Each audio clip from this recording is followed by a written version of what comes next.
Okay. Already? Okay, great. Hi, everyone. It's a pleasure to be here. I'm going to talk to you about Optimum and the high-performance memory for the world computer. I'm Muriel Médard, and I'm on leave from MIT to pursue this full-time. This has been a very, very long time in the making, in the lab, and finally ready to come out. So it's been extremely exciting to jump from academia with my co-founders. One of them is here to take this big step to make this technology a reality. I've been at MIT for pretty much my entire career before that, heading the network coding and reliable communications group, and I hold the chair, the NEC chair in software science and engineering for the entire School of Engineering. Okay. We have amazing backers. We've been really, really fortunate to get a group of people who didn't just support us financially, but are involved, knowledgeable, and supportive. That's really what we're looking for, and that's what we had. So our seed round was led by 1KX, and as you can see, we have really just an amazing, amazing set of backers.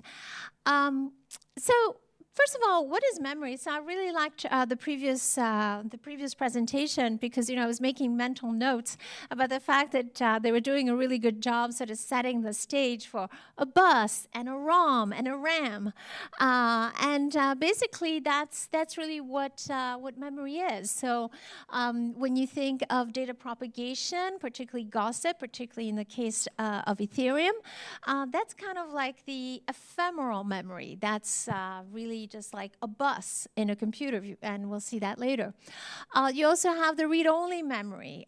So if you think of any sort of ledger, you write to it, but then you don't erase, you don't update, you only read from it after you write. So that's basically what we're going to call our Optimum deRAM. And then you have state, and state is memory that you can access and change. And of course, there you have to be very, very careful about things like atomicity, and consistency and durability, sort of the ACID framework that a computer which is centralized would be able to provide to you.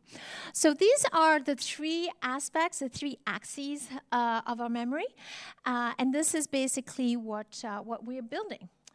And to go a little bit more into detail, how does this connect to the world computer? How does this connect to the title of the presentation? So I'm going to start maybe from the middle rather than from the left. What is a computer, right? If you're going to build a world computer, it's a very reasonable question to say, well, okay, great. What are you building? What is a computer? And we have this fantastic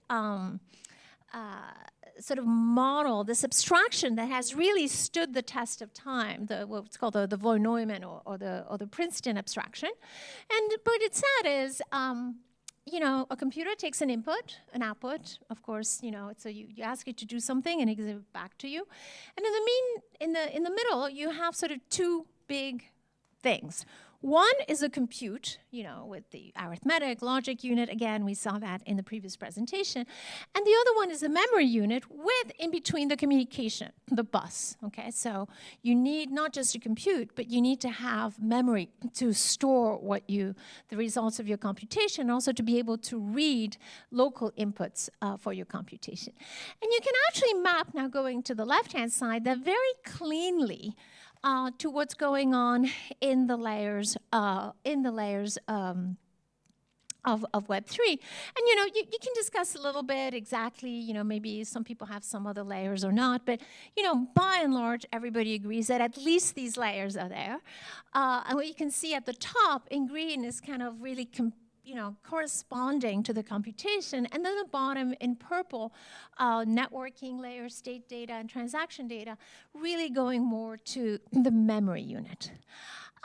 So let's go back to the top layer, which would be, say, your EVM. I think in there, you can really recognize something which would look familiar, if you ever took a course, say, in systems, in your undergraduate or operate, in any sort of computer systems, the top is decentralized in Web3. It's a little different, but, it looks very, very recognizable. The bottom part right now does not look so recognizable, right? So you have very ad hoc solutions for read-writes. The bus, instead of being, a serial or, very carefully managed bus, is gossip, which is very different. The memory, the ROM looks like archival nodes. And then, you have this extra aspect of DA for the archival nodes, which generally is very much hidden inside of your computer, right? There is an access that you do check whether the data is available and indeed, hasn't been corrupted, but you do that sort of behind the scenes. You don't usually sort of expose that feature. So, okay, you can say, all right, so maybe I don't recognize the bottom part, the purple part, but why do I care, right? I mean, if it works, why do I care whether I recognize it or not? Well, who cares? And we care, and because that's really the fact that the bottom part is so ad hoc is really why you have this low bandwidth, these slow transactions, these massive storage costs, and also scaling challenges, right? And scaling challenges, we'll see that later, mean that, things basically get slow, things get expensive, as you get more and more nodes, or alternatively, as you're just using the network more and more. So when you're trying to get more throughput, say bigger blobs or anything like that. Okay, so what are the Optimum products? What do we do? So our first one, and we'll talk about that a little bit more in detail, is the Optimum P2P, corresponding effectively to what I mentioned before, which is the bus. And what we do is we increase bandwidth, we reduce latency. How do we do that? How much do we do that? I'll show you that in a second. And basically, we can take a variety of data types, but we really change drastically the latency and the throughput in that domain. Our next two products, which we've already done a lot of the work on, but haven't put on testnet yet, are the deRAM, so the read-only memory, the ledger side, where you need to have durable and efficient data storage, and then the deRAM, where you also need the extra twist of consistency. Right, so that everything looks to you as though it was done in a central RAM on a single computer, even though it's actually completely decentralized. And that's basically keeping the state machine versus keeping the ledger where you're just adding, but you're not changing things that you've already written. Okay, so I told you that we do better. And we now have to show you. Now I have to show you that indeed we do better. And here's some of the performance benchmarks. This is from our private testnet.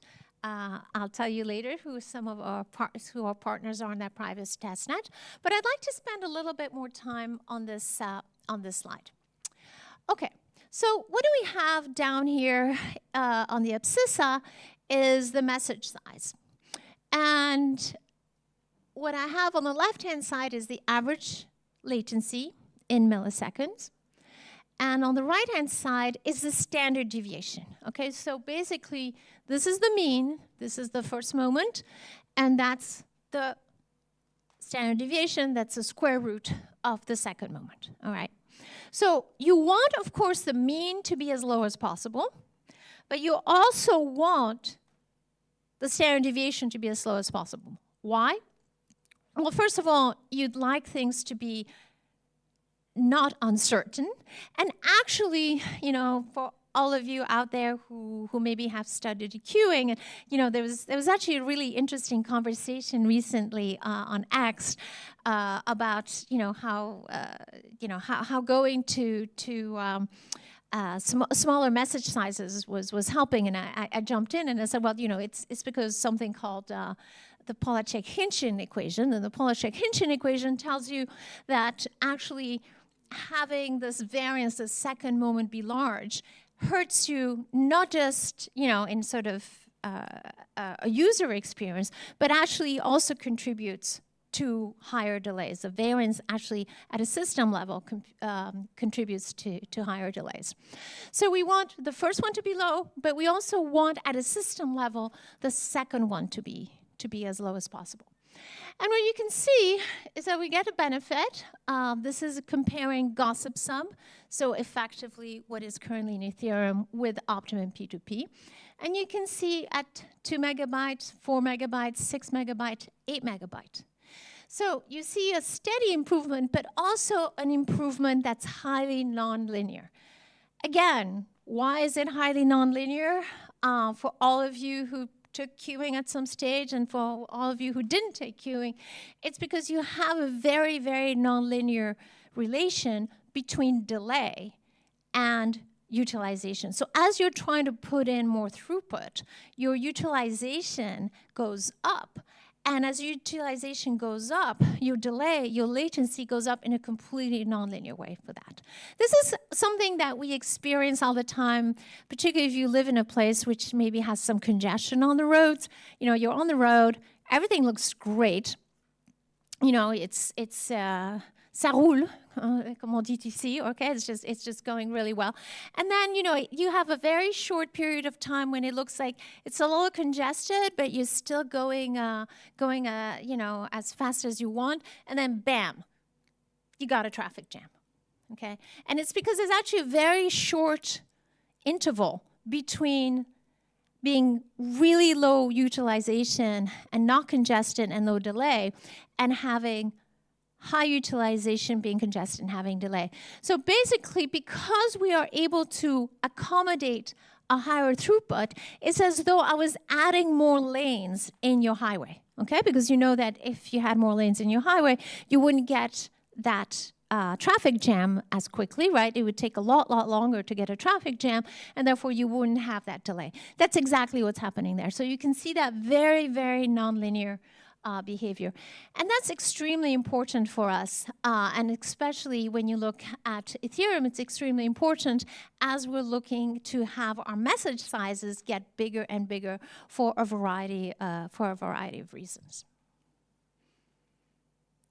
Okay, I just want to touch very briefly on how we do it, right? I think the important thing is more what it does, but it's fun, and I think it's important to just touch briefly on how we do it. So the way we do it is we use coding, where coding is making algebraic combinations. And how we make these algebraic combinations is we make them using Galois fields. So Évariste Galois, you know, local person, well, actually, no, he's from Bourg-la-Reine, up near Paris, but, you know, basically came up with this notion, which is kind of like a generalization of George Boole's binary, just 2. He basically thought of going beyond 2. And what we do is we take representations in these algebraic finite fields, and we mix them in a completely decentralized way, which is why I talk here about a decentralized code. This is very different from codes you may have heard of, for instance, in traditional DA, where you use something called Reed-Solomon codes, or you may have seen things like Raptor codes, and things like Monad and so on. Those are end-to-end centralized codes. This is a completely decentralized code, and in particular, you have this unique ability to take coded pieces and create a new coded piece without ever decoding. And this is providing that completely decentralized propagation, and will later be the basis for decentralized memory, both ROM and RAM, by having this RLNC only composability. That's what we're implementing. And the reason we're called Optimum is because that is actually Optimum. If any of you are going to be tomorrow at the P2P event, I'll nerd out a little bit more and show you the math of why it's actually Optimum. So if you're interested, happy to talk afterwards, or happy to catch up with you tomorrow. But basically, you cannot do better. interestingly enough, there's always a lot of discussion around, well, are you better off being centralized and you want to be decentralized, but you're actually just, having to sacrifice something. If you gave me a centralized scheduler that knew everything that was going on in the network and could actually distribute just so, versus this completely decentralized, stateless system where we don't actually even care at any node what other nodes are doing, you can prove it's the same. You would not do better if you had a controller. And that's not often the case, right? So how often can you show that if somebody gave you an omniscient, completely competent scheduler, and instead you had this approach where you have absolutely no idea what the other nodes are doing, and you actually don't care, that the two will do the same. That's basically what we can show. And that's really what you're seeing. That's why you're seeing these great gains. We are getting the best performance possible, provably, from the resources that are available. And that's what Optimum does. And this is basically what I've been working on in my lab now for about 2 decades. So, it takes a long time to go from the math to the actual implementation. And this is really what you're seeing.